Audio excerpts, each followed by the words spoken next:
ವಿಜಯನಗರ ಜಿಲ್ಲೆ ಹರಪನಹಳ್ಳಿ ತಾಲೂಕಿನ ತುಮಗೆರೆ ಗ್ರಾಮದಲ್ಲಿ ಸಾಕಷ್ಟು ಜನರು ಮೂಲಭೂತ ಸೌಕರ್ಯಗಳು ಇಲ್ಲದೆ ಆರೋಗ್ಯದ ಸಮಸ್ಯೆಯಿಂದ ಬಳಲ್ತಿರುವಂಥದ್ದು. ಈಗಾಗಲೇ ನಿನ್ನೆ ತಾನೇ ಡೆಂಗ್ಯೂ ಜ್ವರದಿಂದ ಓರ್ವ ಮಹಿಳೆ 39 ವರ್ಷದ ಸೌಭಾಗ್ಯ ಅಂತ ಮಹಿಳೆ ಸಾವನ್ನಪ್ಪಿರುವಂಥದ್ದು. ಅದಲ್ಲದೆ ಕೂಡ ಅದೇ ಗ್ರಾಮದಲ್ಲಿ ಸಾಕಷ್ಟು 5ಕ್ಕೂ ಅಧಿಕ ಮಂದಿ ಈಗಾಗಲೇ ಚಿಕಿತ್ಸೆಯನ್ನು ಪಡೆತಿರುವಂಥದ್ದು. ಈ ಒಂದು ಮಾರಕ ಕಾಯಿಲೆ ಡೆಂಗ್ಯೂ ಕಾಯಿಲೆಯಿಂದ ಸಾಕಷ್ಟು ಜನರು ಗ್ರಾಮದಲ್ಲಿ ಮಕ್ಕಳಿಂದ ಹಿಡಿದು ದೊಡ್ಡವರವರೆಗೂ ಎಲ್ಲರೂ ಕೂಡ ಬಳಲ್ತಾ ಇದ್ದಾರೆ. ಆದರೆ ನಮಗೆ ಮೂಲಭೂತ ಸೌಕರ್ಯಗಳೇ ಇಲ್ಲಿ ಸರಿಯಾಗಿ ಸಿಗ್ತಾ ಇಲ್ಲ ಅಂತೇಳಿ ಈ ತುಮಗೆರೆ ಗ್ರಾಮಸ್ಥರು ಅಳಲನ್ನು ತೋಡ್ಕೊಂಡಿರುವಂಥದ್ದು. ನಿರ್ಭೀತ, ನಿಷ್ಪಕ್ಷಪಾತ, ವಿಶ್ವಾಸಾರ್ಹ ಸುದ್ದಿಗಳಿಗೆ ಮತ್ತೊಂದು ಹೆಸರಾಗಿರುವ ನ್ಯೂಸ್ 18 ಕನ್ನಡ ಈಗ ಆಪ್ನಲ್ಲೂ ಲಭ್ಯವಿದೆ. ದಯವಿಟ್ಟು ಇಲ್ಲಿರುವ QR ಕೋಡ್ ಸ್ಕ್ಯಾನ್ ಮಾಡಿಕೊಂಡು ಆಪ್ ಡೌನ್ಲೋಡ್ ಮಾಡೋದಕ್ಕೆ ಮರಿಬೇಡಿ. ನಿಮ್ಮ ಬೆಂಬಲ ಹೀಗೆ ಸದಾ ನಮ್ಮೊಂದಿಗಿರಲಿ. ಧನ್ಯವಾದ. ಸಾಕಷ್ಟು ಕಳೆದ ವರ್ಷ ಕೂಡ ಇದೇ ಕುಡಿಯುವ ನೀರು ಚರಂಡಿ ರಸ್ತೆಯಿಂದನೇ ಕೂಡ ಸಾಕಷ್ಟು ಕೊಳಚೆಯಿಂದ ಕೂಡಿರೋದ್ರಿಂದ ಇಬ್ಬರು ಕೂಡ ಸಾವನ್ನು ಒಪ್ಪಿದ್ರು. ಅದಲ್ಲೇ ಕೂಡ ಈಗ ಮತ್ತೆ 1 ತಿಂಗಳ ಅವಧಿಯಲ್ಲೇ ಕೂಡ ಇಬ್ಬರು ಸಾವನ್ನಪ್ಪಿರುವಂಥದ್ದು ಈ ಡೆಂಗ್ಯೂ ಕಾಯಿಲೆಯಿಂದ. ಹೀಗಾಗಿ ಡೆಂಗ್ಯೂ ಕಾಯಿಲೆಯನ್ನು ಕಡಿವಾಣ ಹಾಕಬೇಕು ಅಂತೇಳಿ ಗ್ರಾಮಸ್ಥರು ಎಲ್ಲರೂ ಕೂಡಿ ಗ್ರಾಮ ಪಂಚಾಯಿತಿ ಇರ್ಬೋದು ಅಥವಾ ಜಿಲ್ಲಾಡಳಿತ ಇರ್ಬೋದು ಎಲ್ಲವೂ ಕೂಡ ಸಾಕಷ್ಟು ಬಾರಿ ಮನವಿ ಮಾಡಿದ್ರು ಕೂಡ ಯಾರೊಬ್ಬರು ಎಚ್ಚೆತ್ಕೊಂಡು ಈ ಗ್ರಾಮದ ಅಭಿವೃದ್ಧಿಗೆ ಮುಂದಾಗ್ತಾ ಇಲ್ಲ ಅಂತೇಳಿ ಸಾಕಷ್ಟು ಆಕ್ರೋಶವನ್ನು ಹೊರ ಹಾಕ್ತಿದ್ದಾರೆ. ಯಾಕಂದರೆ ಈಗ ನಿನ್ನೆ ತಾನೇ ಆ ಮಹಿಳೆ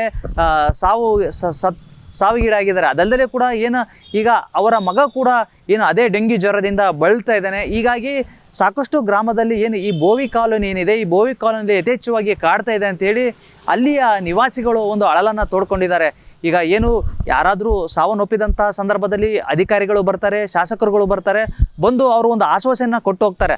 ಆದರೆ ಅದಾದ ಬಳಿಕ ತಿರುಗಿ ಯಾವ ಕೂಡ ಕೆಲಸವೂ ಕೂಡ ಆಗ್ತಾ ಇಲ್ಲ ಅಂತ ಈ ಒಂದು ಗ್ರಾಮಸ್ಥರು ಹೇಳ್ತಿರುವಂಥದ್ದು. ಈ ಡೆಂಗ್ಯೂ ಜ್ವರ ಬರ್ತಾ ಇದೆ, ಟೈಫಾಯ್ಡ್ ಬರ್ತಾ ಇದೆ ಸರ್.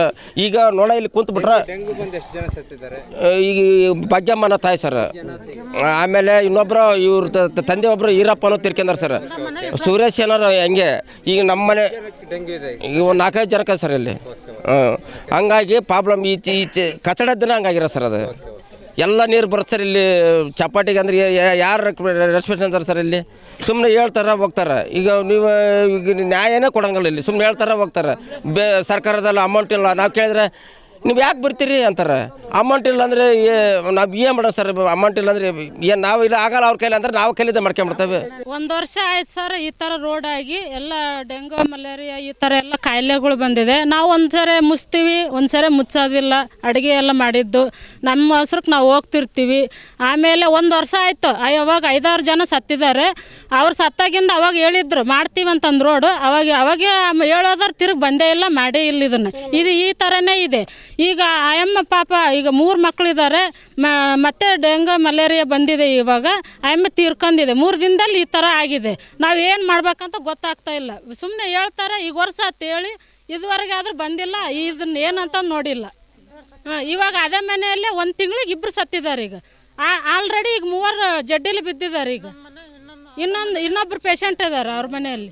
ಒಟ್ಟಾರೆಯಾಗಿ ಇಲ್ಲಿ ಸಮಸ್ಯೆಗಳ ಸರಮಾಲೆ ಎದುರಾಗಿದೆ ಅಂತಲೇ ಹೇಳ್ಬೋದು. ಗ್ರಾಮಸ್ಥರು ಹೇಳುವಂತಹ ಸಂದರ್ಭದಲ್ಲಿ ಇಲ್ಲಿ ಸಾಕಷ್ಟು ಸಮಸ್ಯೆಗಳು ಎದುರಾಗಿದ್ರು ಕೂಡ ಗ್ರಾಮ ಪಂಚಾಯಿತಿಯ ಅಧಿಕಾರಿಗಳಾಗಿರ್ಬೋದು ಅಥವಾ ಚುನಾಯಿತ ಪ್ರತಿನಿಧಿಗಳಾಗಿರ್ಬೋದು ಯಾರೊಬ್ಬರು ಕೂಡ ಈ ಒಂದು ಗ್ರಾಮಕ್ಕೆ ಈ ಡೆಂಗ್ಯೂ ಜ್ವರದಿಂದ ಸಾಕಷ್ಟು ಸಮಸ್ಯೆಯನ್ನು ಎದುರಿಸ್ತಿದ್ದಾರೆ ಗ್ರಾಮಸ್ಥರು. ಆದರೆ 1 ತಿಂಗಳ ಅಂತರದಲ್ಲೇ ಒಂದೇ ಮನೆಯಲ್ಲಿ 2 ಸಾವಾಗಿದ್ರು ಕೂಡ ಜಿಲ್ಲಾಡಳಿತ ಇನ್ನಾದರೂ ಎಚ್ಚೆತ್ಕೊಂಡಿಲ್ಲ. ಯಾಕಂದರೆ ಕಳೆದ ತಿಂಗಳಷ್ಟೇ ಈಗ ಮೃತಪಟ್ಟಿದ್ದಾರೆ ಸೌಭಾಗ್ಯ. ಅವರ ಮಾವ ಈರಣ್ಣ ಅಂತ ಹೇಳಿ ಕಳೆದ ತಿಂಗಳಷ್ಟೇ ಮೃತಪಟ್ಟಿದ್ರು. ಈ ನಿನ್ನೆ ಈ ಸೊಸೆ ಸೌಭಾಗ್ಯ ಸಾವನ್ನಪ್ಪಿರುವಂಥದ್ದು.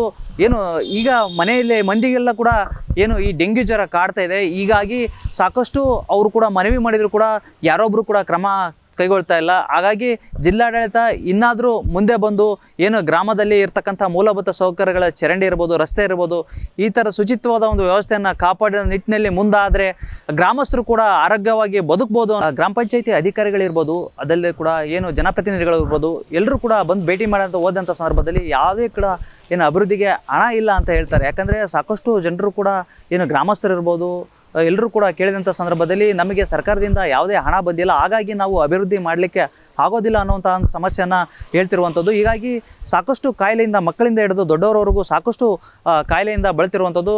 ಇನ್ನಾದರೂ ಜನಪ್ರತಿನಿಧಿ ಆಗಿರ್ಬೋದು ಅಥವಾ ಸರ್ಕಾರದಿಂದ ಅಧಿಕಾರಿಗಳಾಗಿರ್ಬೋದು ಈ ಗ್ರಾಮಕ್ಕೆ ಒಂದು ಭೇಟಿ ನೀಡಿ ಏನು ಇವರ ಬಡವರ ಸಮಸ್ಯೆಗೆ ಆಲಿಸ್ತಾರ ಅನ್ನೋದನ್ನ ಕಾದು ನೋಡಬೇಕಾಗಿದೆ.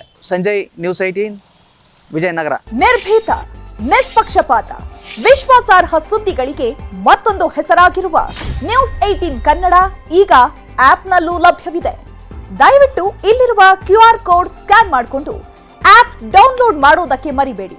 ನಿಮ್ಮ ಬೆಂಬಲ ಹೀಗೆ ಸದಾ ನಮ್ಮೊಂದಿಗಿರಲಿ. ಧನ್ಯವಾದ.